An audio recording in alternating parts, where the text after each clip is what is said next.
So in this video, what I'm going to be doing is I'm going to be talking to you about whether you need to file a Schedule C. This is a common area that a lot of taxpayers get confused on. They start thinking, well, I didn't receive a 1099, or I only made a little bit of money. One of the big common areas of confusion relates to things such as, well, I need to make at least $400 before I have to worry about doing the Schedule C.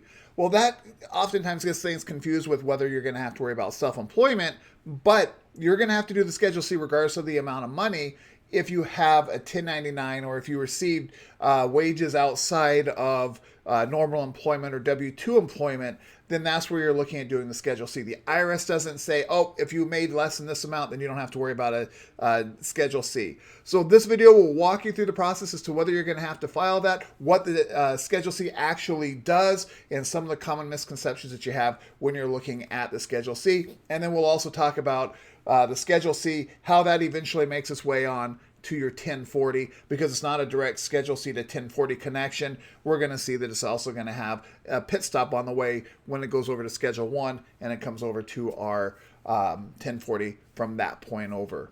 All right, so let's go ahead and start the process of getting to know our Schedule C. All right, we're going to start first with what the Schedule C is doing, and then we're going to start to go over to, do we actually need a Schedule C? So here's what the schedule does. It's reporting our income. So it reports income from those that are not W-2 wages. You're going to be looking at things from side work, or maybe you have a business going on. That's where you're going to be getting that income. That's when we start looking at our Schedule C. Now what the Schedule C does is it's not only going to be reporting the income portion from that, but you may also be able to take expenses. So just because you're doing a Schedule C doesn't mean it's a horrible thing. Sometimes you've had more expenses than you did income. Well, we're going to be able to have that loss on here, right? So what the expenses are going to do is they're going to go ahead and they're going to reduce our profits. So you may have expenses such as a home office, and maybe you're being able to deduct some of your utilities based upon the home office. Maybe there's some depreciation that you're going to be able to deduct. Maybe you're going to get part of the internet as well as part of that. Maybe you have a vehicle and you're going to be doing driving, so you have to worry about mileage for your vehicle or different costs associated with maintaining the vehicle. So you're going to have different types of expenses that you're going to be able to take if you are having to file a Schedule C, and that is going to also go on our Schedule C. Now, once we have our income and expenses on our Schedule C, what happens is it's going to feed over to the Schedule 1. So it's going to appear on the Schedule 1, and then once we're over on Schedule 1, what happens after we complete our Schedule 1 is now it comes over and it's going to impact our AGI, our adjusted gross income, on our 1040, right? And we know that the adjusted gross income is going to be, currently, it's going to be line number 11 on our 1040. So that's where it's coming through, how we use it, how it's going to impact our 1040, and then after that we get into taxable income and all those other things. Now the other thing Schedule C does is it triggers self-employment income. Now self-employment income is a little bit different. We're not really focused on self-employment income in this video, but do know that it does trigger self-employment income, and that's where you would now deal with the self-employment income portion of it. All right, so let's now go take a look and say, hey, do you actually need to have a Schedule C? So let's go look at that. So these are the situations where you may need to go ahead and do a Schedule C. So if you only have a W-2 job, no, there's no Schedule C involved with it at all. So if this only thing you have is a W-2, you're not doing anything on the side, then you're not going to have to worry about the Schedule C. It's not going to apply. If you have a hobby, so you're not trying to earn a profit, right? So you do something for fun, maybe you make a little bit of money, but the whole purpose isn't about making money. Well, you're not going to be able to deduct those expenses. You're not going to get your Schedule C in that situation. Reimbursements only do not result in a Schedule C either. So here's where you start getting to your Schedule C. If you received a 1099 NEC, you're going to have to do a Schedule C. That's where you have to do a Schedule C at that point. If you're selling goods or services for a profit, then you're going to have to go ahead and do a Schedule C. So if you're washing windows, or if you're mowing yards, or you're a babysitter or anything like that, now a Schedule C is going to be required.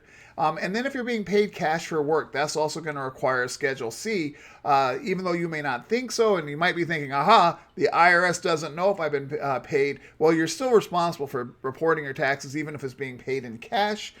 So you're supposed to be reporting that, you would be using a Schedule C for that instance as well.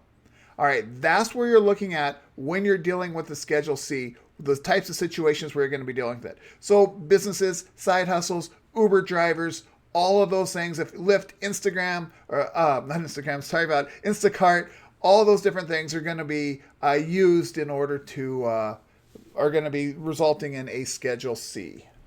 So when you do your Schedule C, then you're going to see that there's also going to be other forms that are going to be associated with this. So Schedule C is dealing with our business profit. And like I said at the beginning, it doesn't matter how much money you made with the Schedule C with your business. It could be $20, it could be $50, it could be $1 million. You're going to be looking at doing the Schedule C.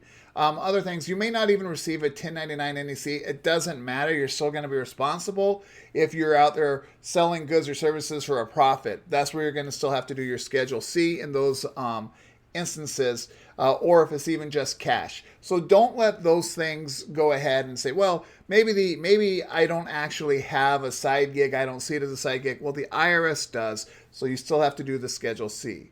So that's going to be for the business profits. But when you're doing the Schedule C, it's also going to bring in other types of forms that you have to worry about, such as the Schedule SE, right? Our self-employment tax. Now we're looking at 15.3%.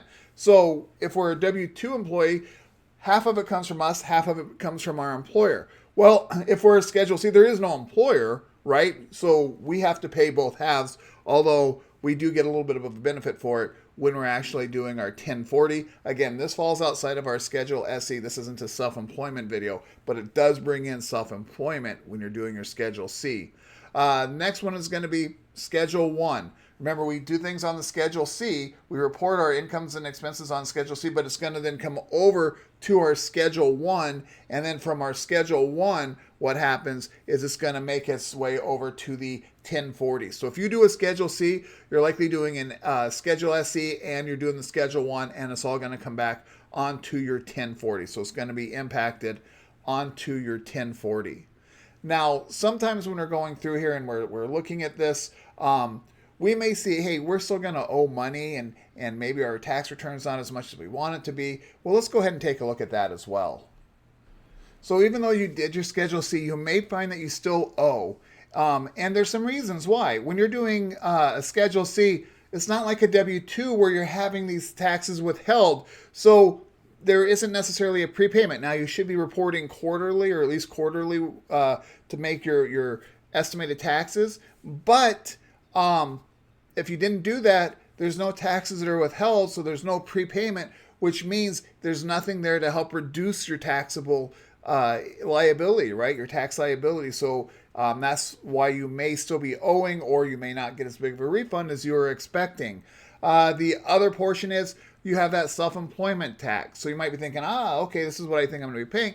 Well, you know what? You have to do your self-employment taxes, so you have to come back and you have to contribute to that. With the W-2, all that is handled for you, and your employer is paying a portion of it as well. So there's that extra tax layer. So it's not just your initial taxes there. It's also going to be your self-employment taxes that you have to worry about now reporting.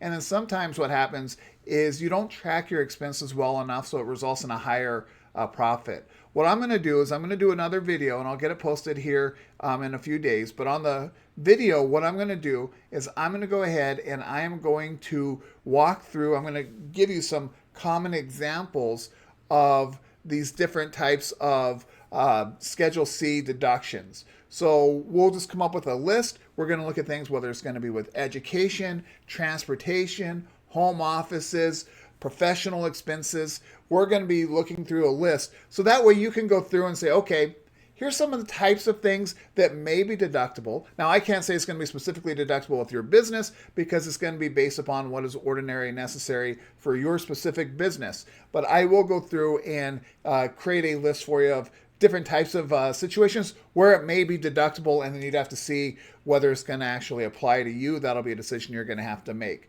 But that'll be the next phase of our Schedule C, and we're going to also be doing a walkthrough with the Schedule C. I'll even do a video specifically for Uber and Lyft and Instacart and those types of situations, so you can see specifically what types of expenses you may be able to deduct in that regard as well. So expect to see about 3 more videos for this mini playlist on Schedule C. If these videos are being helpful, please remember to go ahead and subscribe to my channel, and good luck as you continue to work through your taxes.